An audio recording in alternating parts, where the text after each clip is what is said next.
This is Dave Sundstrom. Welcome to another video celebrating entertainment from decades gone by. You know, the good stuff.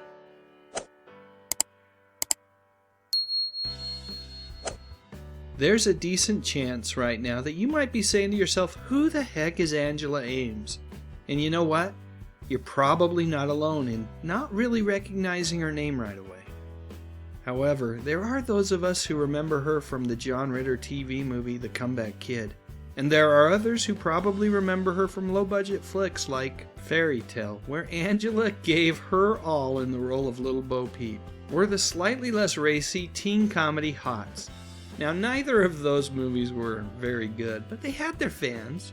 In 1979, Angela caught my eye when she was cast in a recurring role on one of my favorite TV shows at the time, BJ and the Bear.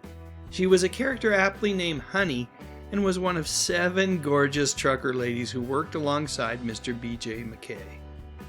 In the 80s, Angela started getting more TV roles, including a guest spot on Cheers and a handful of appearances on Night Court. And on the big screen, while it wasn't Star Wars or even Conan the Barbarian, Jim Wynorski's Lost Empire actually felt like a step up from prior theatrical opportunities. And you know what? I've got to believe Angela thought things were finally happening. She worked hard and made a ton of sacrifices to get where she was.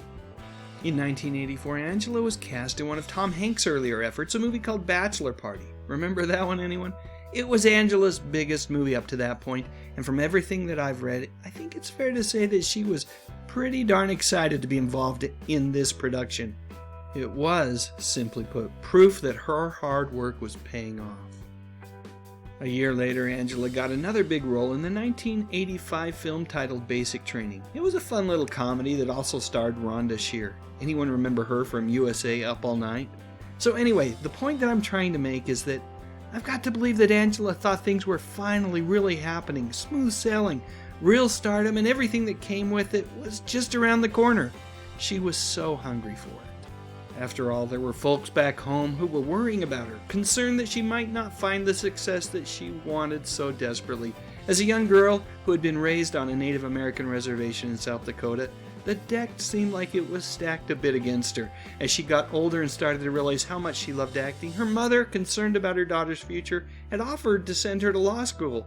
But Angela was resolute. She would work hard and take the roles that came her way. She just knew that if she put her nose to the grindstone, her efforts would pay off. And you know what? She was right. By the mid-80s, even when Angela didn't have an acting gig coming up, she was finding all sorts of other opportunities. Modeling gigs that helped pay the bills. By the way, does anybody remember Pantomime Quiz? I'm drawing a blank on that one.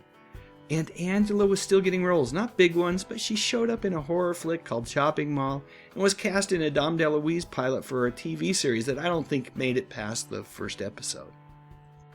But then it all came to a sudden crashing halt when Angela was found dead at a friend's San Fernando Valley home on November 27, 1988. This came as a surprise to all. She wasn't into drugs or anything associated with that hard-living LA party lifestyle. She took immense pride in staying fit and living a healthy life. Angela's mom, still in shock, told reporters, "It's strange that she died, someone so young. We're all trying to figure out," then adding, "I don't think anybody will ever know." However, a month later, we did know. The Los Angeles County Coroner's Office announced that Angela's death was due to deterioration of her heart muscle, most likely brought on by a virus of some sort.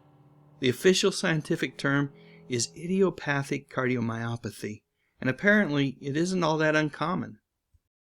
Angela was only 32 years old when she was laid to rest. Her career was finally starting to take shape, and then just like that, she was gone. Her family and friends mourned the loss of someone who never forgot where she came from, never changed.